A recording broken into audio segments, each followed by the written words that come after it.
Hey there, students. Mr. Wolf here, and we are going to be talking about narrative mode today. It's a fairly simple concept, but there's definitely some nuanced things in it, so let's go ahead and jump into it. So, narrative mode, long short, is really its a vantage point from which the writer tells the story. So, what you probably commonly know as point of view, but there's definitely a couple little nuances there, as I mentioned.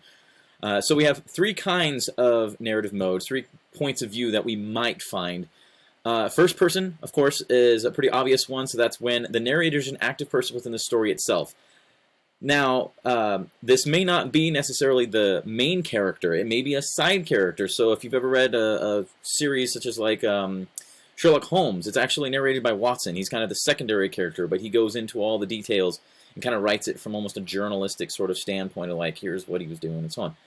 So that's still considered first person because it's a character in the story. They use pronouns like I, we, my, and so on to tell that story. The second one, of course, is second person, and it addresses the reader directly as if they were in the story, so they use you, your, yours as pronouns. This one is far less common and quite a bit more experimental. We don't tend to see it very often. It tends to be used more in lyric song and things like that than it does in stories. But there are a few cases where we'll see that. Then there's third person. Now, the third person typically centers on one character's thoughts and actions. Now, there are times where it is multiple characters. We just read that story, right? When we read about Jim and Della in the Gift to the Magi. It really is kind of both of their perspectives, right? So, again, as an experimental venue of short story, sometimes the authors mess around with that formula. So, our common pronouns are he, she, they, etc., so those kind of things. And we'll get a little bit into the omniscient, limited, and the objective and subjective elements of third-person narrative here shortly. So, just to dive in a little bit more to first person. Again, the author often writes in first person to express or to gain a little bit more emotional and personal perspective for the author or for the reader. Right? It's not always done again by the main character, but there's a couple of little caveats to first person. One of which is that they can be a potentially reliable or an unreliable character, right? So, with a reliable character, it's somebody we trust. They're the good guy. They're the guy we're rooting for. And then there's the unreliable character, and this unreliable character may be somebody we know because of their condition or their situation. We don't know that we can trust them. So, if you've ever read The Hunger Games, Katniss Everdeen, who is the main character there, right? She kind of descends a little bit into madness. She kind of has a PTSD thing going on by the end of that series, and we know we can't trust her very much. We're like, okay, she doesn't seem to really know what's happening. And authors will play with this to give us perspective on the character and what they've gone through and things like that. Unreliable narrators are often also those anti-heroes we mentioned earlier in one of the earlier presentations, where it's somebody you're not sure you want to root for because they're kind of bucking the system and not really doing it right. So there's a lot of those characters out there in stories as well. So second person, this is where the author wants to really immerse the reader themselves in the story. So they're going to walk you through, here's what you are doing in this story. So it's to get into a character's head maybe as a reader, so like we understand what it's like and we understand their fears and their emotions and their motives and so on. And it may also be an author who's addressing the reader as a partner in this story, or an accomplice, if you will. I am corresponding with you, dear reader, on this situation. So that happens every once in a while as well. So a couple of examples, the interactive fiction or things like Choose Your Own Adventure are great examples of that, where you are that. Or a psychological story, or again, a correspondence story where the author's having this conversation with us. Lastly, then we have the third person. This is, again, a voice outside the story and its context. So they are not a person involved in the action of the story. Now, to make that clear, they may be a character of some sort, or the author may put on a voice. So, for example, you could argue Lemony Snicket in A Series of Unfortunate Events is kind of a third-person narrative. While he is sort of kind of a character in the story, he doesn't really have any sort of play in it for the most part. So, in that sense, it's a story fundamentally told in third person. And again, authors might mess around with that. So a couple of other things about third person that are really important. First off, you can have a spectrum there of how the author or how the narrator chooses to limit themselves or not limit themselves. So if it's an omniscient narrator, This is a person who's all-knowing. This is the narrator who's all-knowing. They can tell you about what's going on everywhere, in different rooms and in different people's heads and in different scenarios and in different times, and there's nowhere they can't go as a narrator.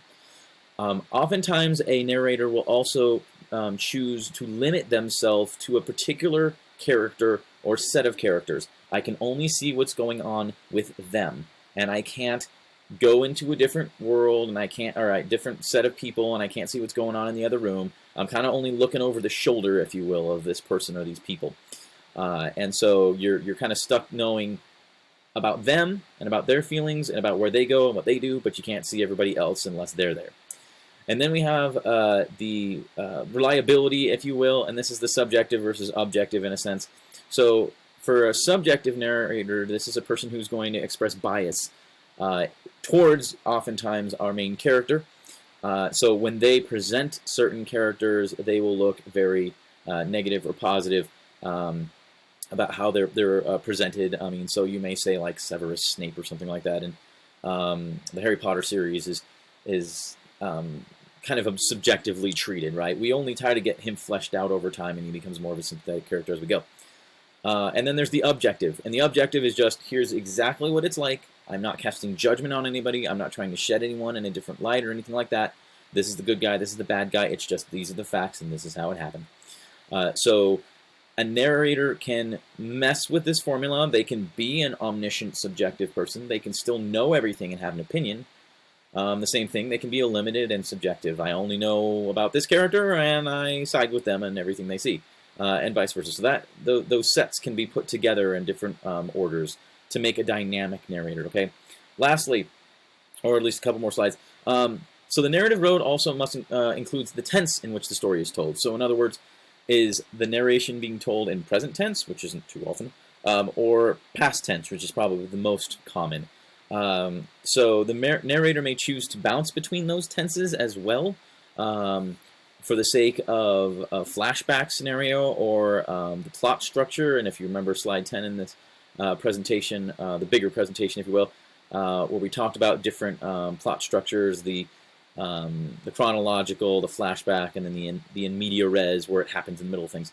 That might be where the narrative mode changes, at least in terms of tense, right? So, lastly, here we go.